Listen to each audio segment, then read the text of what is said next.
家好，欢迎来到快乐手工。上一期的视频啊，和大家分享了这样子的一款手提包哈，它能拎也能背，非常的实用。我看到很多朋友呢都收藏了，是不是假期想自己做呢？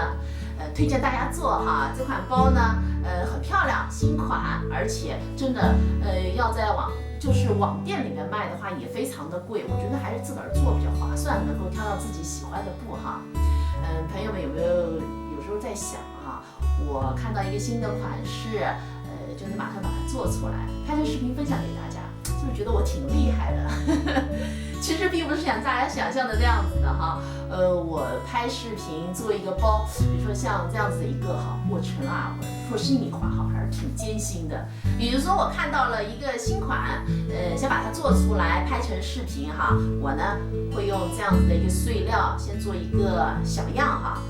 做小样呢，是因为它小嘛，做出时间就很短，万一是不合适嘛，小布头扔掉呢也不可惜。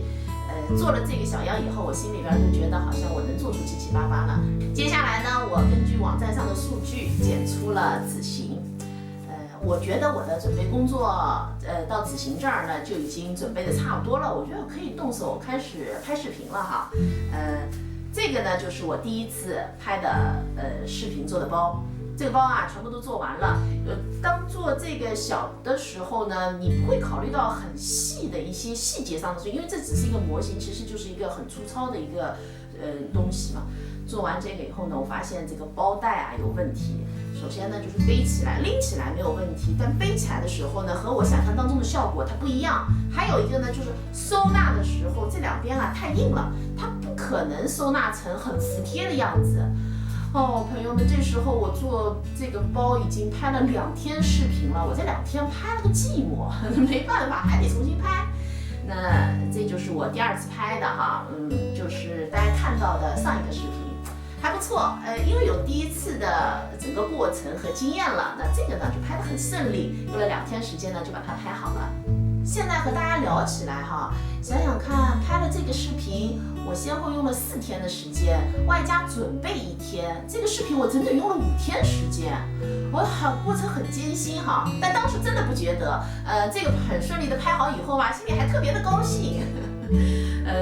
我知道哈，平台上面呢有很多手工的 UP 主在剪海外的视频，2剪进行在自己的主页里面放哈，其实呢也是挺好的，因为每个国家有每个国家的文化，它当然手工文化也是不一样的，角度也是不一样，可能工艺也不一样，这些包也不一样。正因为有这样的2剪，所以呢让我们也看到了不同国家的手工作品。我觉得吧，手工视频哈，尤其是挂了原创标识的。分享视频的时候，视频的内容呢就应该是有真实的数据、清晰的表达，因为朋友们来看，也是花宝贵时间的嘛。说实话，现在社会上面你能看的、能玩的，每个人的时间都是不够用的，都是很宝贵的。花时间来看视频，就得对得起大家。3分钟、4分钟，时间很短暂，但你也得对得起这3分钟、4分钟。我拍视频呢已经2年了，好多粉丝一直追到现在，而且我一发视频都会给我留言。现在社会上边我知道，非常的怎么说，好像很难看到真心。其实我自己呢，你看发视频到现在我都不这样觉得，因为大家都对我很真诚，很热心，我做的好不好，大家都鼓励我。所以我觉得我要很真诚的、很真心的对待大家。你们给我留言，我都会留言。会的嘛，我就说会；不会的嘛，那也没办法，我的水平毕竟是有限的。在这儿要跟大家说的是，我拍视频的时间非常短，其实只有2年。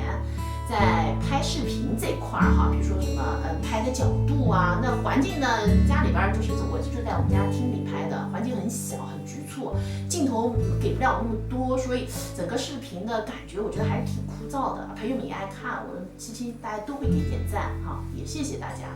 那后期呢，我就想在拍视频这块呢多用功，包括视频呢，角度多一点，然后剪视频呢紧凑一点，让大家看上去呢不要让手工视频看得好像很枯燥、很没有意思哈。其实手工视频也能拍得很有乐趣的，我自己觉得哈。但是我现在水平真的有限。希望今后呢能够随着时间的推移，自己有经验了哈，把视频越拍越好。也请大家呢给我我一点耐心，多包涵我。这期视频内容啊就是这些了，私底下我是挺唠叨的。感谢您啊花宝贵的时间来看我的视频，咱们下期再见。